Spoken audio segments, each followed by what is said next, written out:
Hello students, welcome back again to our channel. आज हम discuss करेंगे क्लास 6 के ज्योग्राफी से chapter first, that is the earth in the solar system.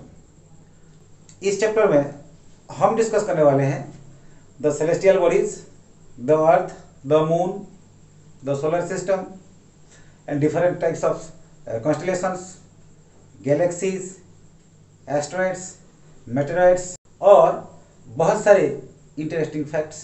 तो chapter शुरू करने से पहले हम जान लेते हैं कुछ फैक्ट्स, कुछ मेमोराइज कर लेते हैं।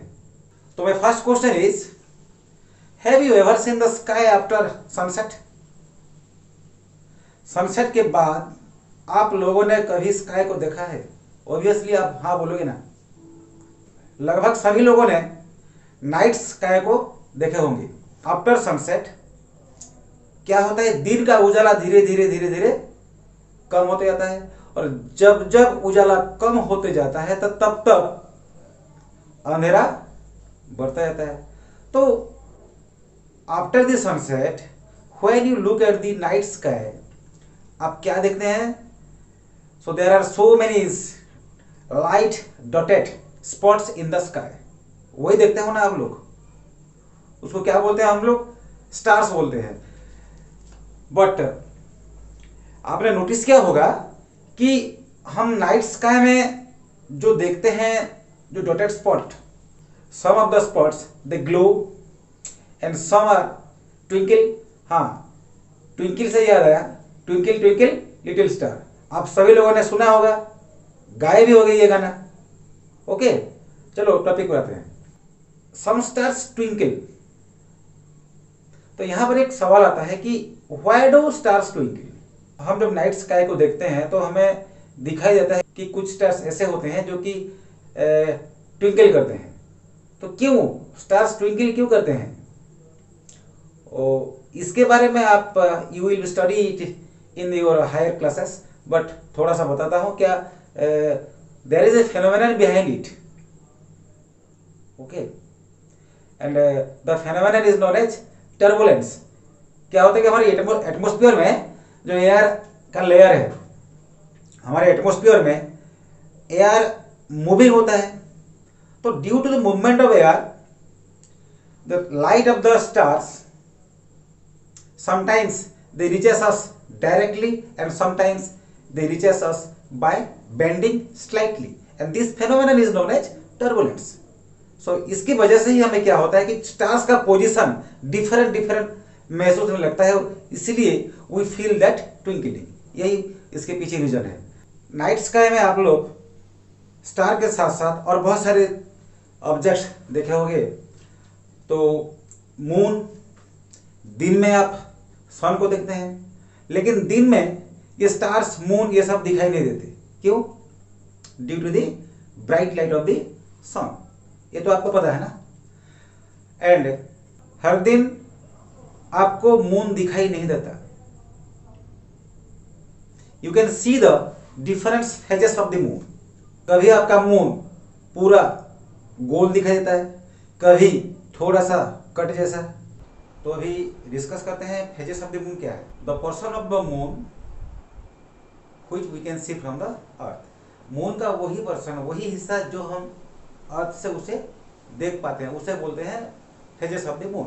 तो फेजेस ऑफ द मून कैसे चेंज होता है, क्यों चेंज होता है?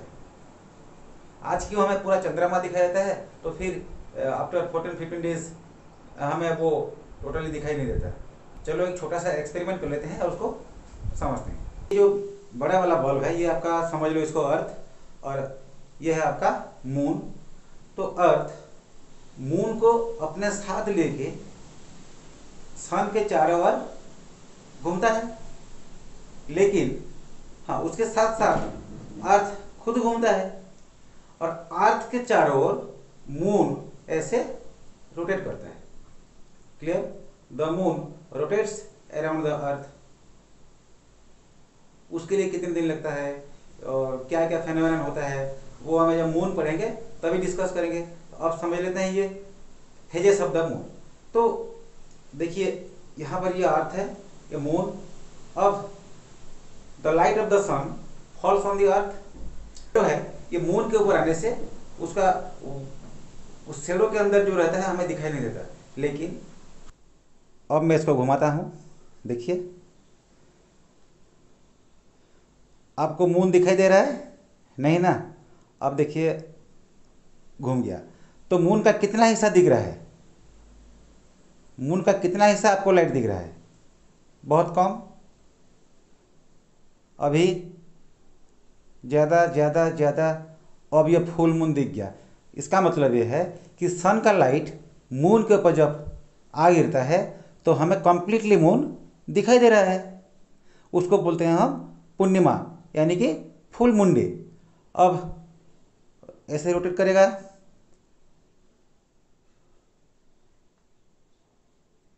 अब देखो धीरे धीरे मून के ऊपर सन का लाइट, देखिए अभी कंप्लीट मून नहीं दिखाई दिया, 50%, थोड़ा सा थोड़ा सा थोड़ा सा थोड़ा सा, अब पूरा थोड़ा सा, अब कंप्लीटली अंधेरे में। तो इसलिए क्या होता है कि जब मून अर्थ के चारों तरफ घूमता है तो during that time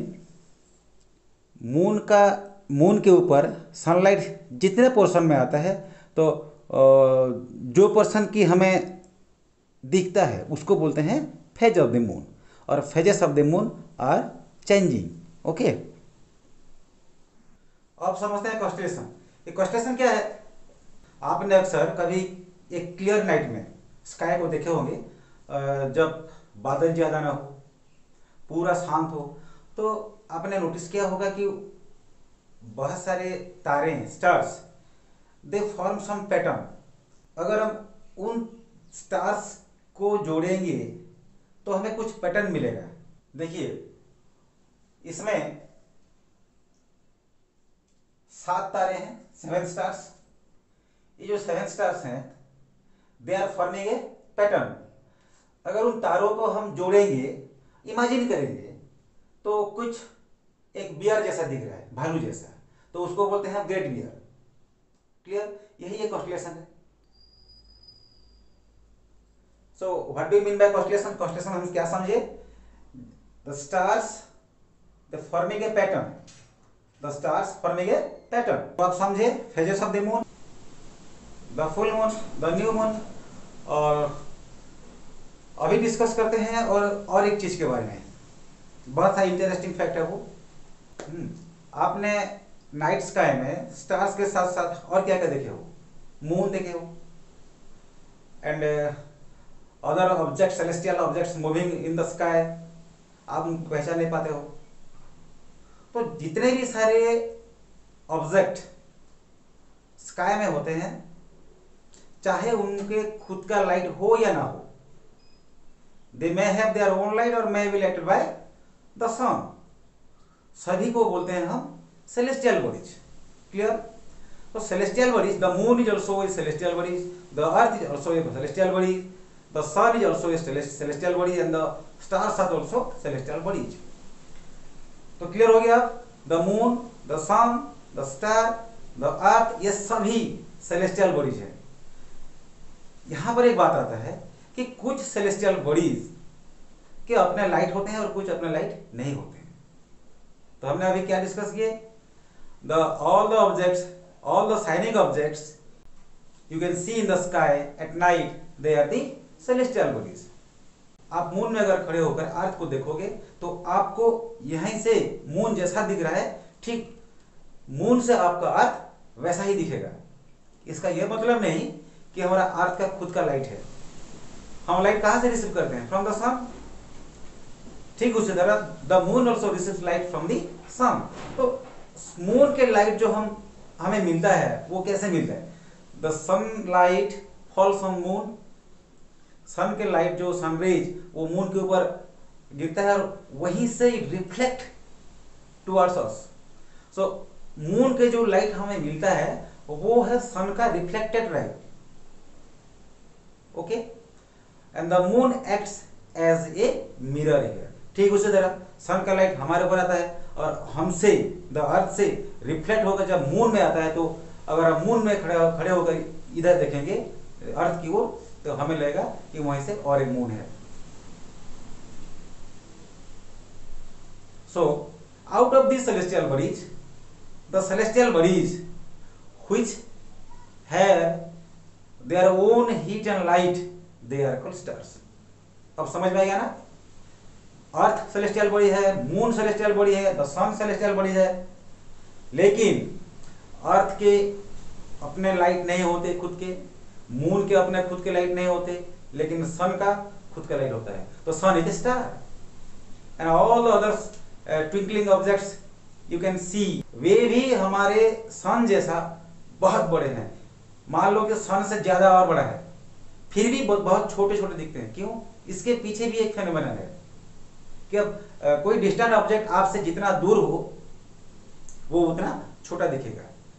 for example, जब आप एरोप्लेन को एरोड्रम में देखते हो, एरोप्लेन फील्ड में, तो बहुत बड़ा लगता है, लेकिन when you see the aeroplane flying over the sky, वो एक छोटा सा फ्लाइंग बर्ड जैसा दिखता है। क्यों? इसलिए कि जो कोई ऑब्जेक्ट अगर हमसे दूर रहता है तो वो हमें बहुत छोटा दिखाई देता है।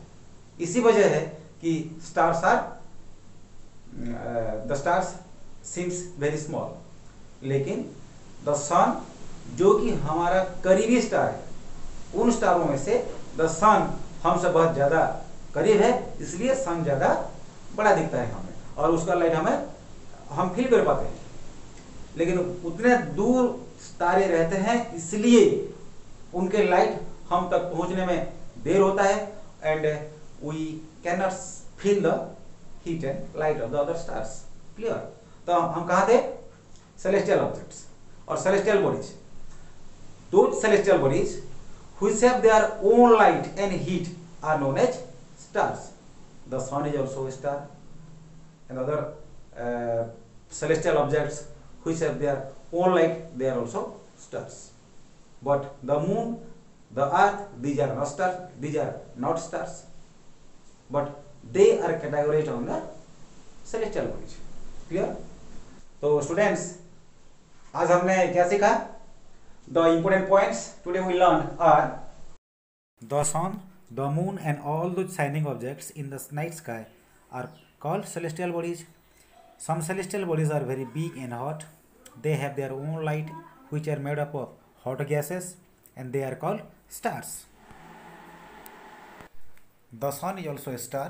We can see the full moon on Purnima and can't see it at all on Amavasya. The group of stars forming various patterns are called constellations. For example, the Ursa Major, the Orion, the Draco, the Leo, etc. हम next class में बाकी सब asteroid, meteorites, the earth, the moon and the entire solar system, the galaxy, इसके बारे में पढ़ेंगे। So keep watching and wait for the next video.